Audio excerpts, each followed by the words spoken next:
আর এই মুহূর্তে যে খবর দিকে নজর রাখবো, পাক সরকারের কূটনৈতিক উপদেষ্টাকে তলব ভারত সরকারের। পাক সরকারের কূটনৈতিক উপদেষ্টা সাদ আহমেদ ওয়ারাইচকে তলব ভারত সরকারের। মধ্যরাতে সাউথ ব্লকে এমই দফতরে তলব করা হয়। ভারত সরকার তলব করে পাক সরকারের কূটনৈতিক উপদেষ্টাকে।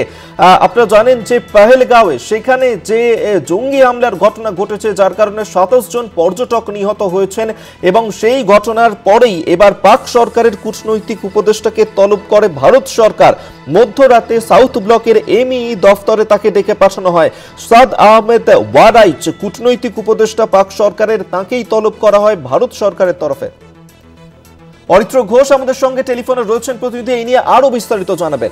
অরিত্র, কি জানতে পারছো? পরে কার্যত গোটা দেশ তোলপাড়, গোটা বিশ্ব তোলপাড়। গতকালই ক্যাবিনেট সিকিউরিটির যে বৈঠক, সেই বৈঠক থেকে একাধিক করা সিদ্ধান্ত নেওয়া হয়েছে পাকিস্তানের বিরুদ্ধে। ভিসা বাতিল থেকে শুরু করে দূতাবাস বন্ধ করে দেওয়া, সিন্ধু চুক্তি স্থগিত করে দেওয়া সহ একাধিক সিদ্ধান্ত। এবং তারপরেই পাক সরকারের যিনি কূটনৈতিক উপদেষ্টা রয়েছেন তাকে তলব ভারত সরকার। মধ্যরাত্রে সাউথ ব্লকের মিনিস্ট্রি অফ এক্সটার্নাল অ্যাফেয়ার্স অর্থাৎ বিদেশ মন্ত্রকের যে দপ্তর, সেই দপ্তরে তাকে ডেকে পাঠানো হয়। সাদ আহমেদ ওয়ারাইচকে তলব করা হয়। কাশ্মীরে এই যে ভয়াবহ জঙ্গি হামলা এবং যে হামলার দায় স্বীকার করেছে পাকিস্তানি জঙ্গি সংগঠনের একটি শাখা সংগঠন, এই সামগ্রিক বিষয় নিয়েই কিন্তু কথা বলার জন্য তলব করা হয়েছিল।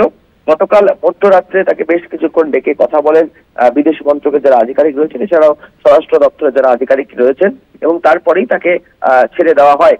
মূলত এই যে হামলার ঘটনা, সেই হামলার ঘটনা জুড়ে কিন্তু ভারতের তরফ থেকে ইতিমধ্যেই কড়া মনোভাব দেখানো হয়েছে। গতকাল দফায় দফায় স্বরাষ্ট্র দপ্তরের বৈঠক হয়েছে, প্রতিরক্ষা দপ্তরের বৈঠক হয়েছে, এবং আগামী দিনে পাকিস্তানকে একটা কড়া জবাব দিতে চলেছে ভারত, এমনটাই কিন্তু জানতে পারা যাচ্ছে। সামগ্রিক পরিস্থিতি নিয়ে আলোচনা করতেই কিন্তু এই কূটনৈতিক উপদেষ্টা যিনি রয়েছেন পাক সরকারের, তাকে ডেকে পাঠানো হয়েছিল, এমনটাই খবর পাওয়া যাচ্ছে সূত্র মারফত।